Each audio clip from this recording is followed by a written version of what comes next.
Internet giant Google says it was caught totally unawares in the NSA snooping controversy and is on the side of the users. In a global exclusive to NDTV, Google's chief business officer Nikesh Arora says the tech giant holds users' data in high regard and has never handed over data to any government despite facing consequences and being instructed to do so. He says Google is in conversation with governments around the world to resolve issues of privacy and regulation.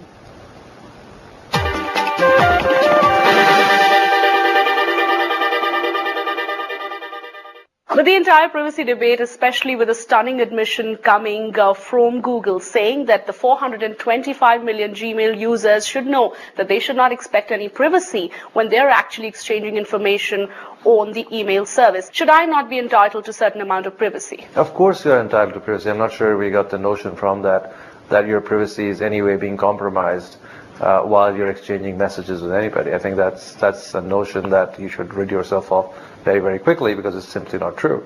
Nobody at Google is looking at your emails and infringing your privacy.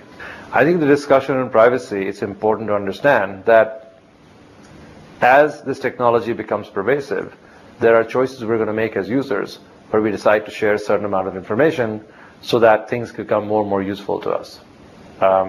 We've been using credit cards for many years. It's perfectly fair to expect that the credit card company has all your information about what you bought, where you bought, when you bought it. Right. But we choose to share that information because it makes it convenient for us to not have to carry large amounts of cash in our wallet.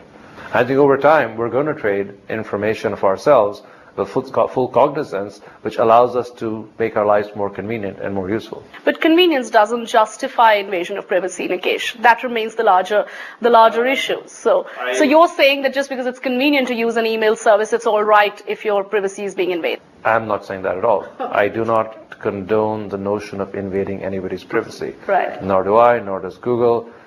We hold our users' data in very high regard. There are many instances where we have been petitioned, requisitioned, instructed by governments around the world to try and hand over user data, which we have chosen not to do, and dealt with the consequences. On the contrary, we're seeing internet companies like Google, in fact, in the midst of the entire controversy, the most recent one being of US authorities actually spying on digital information of top world leaders, where you're also part of the entire probe. Now, how do you deal with situations like these? Because that raises larger issues that have in fact led to serious diplomatic issues between countries.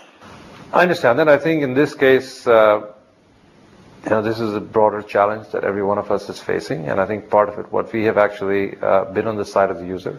We've tried to make sure that none of our systems are compromised. International news now. US whistleblower Edward Snowden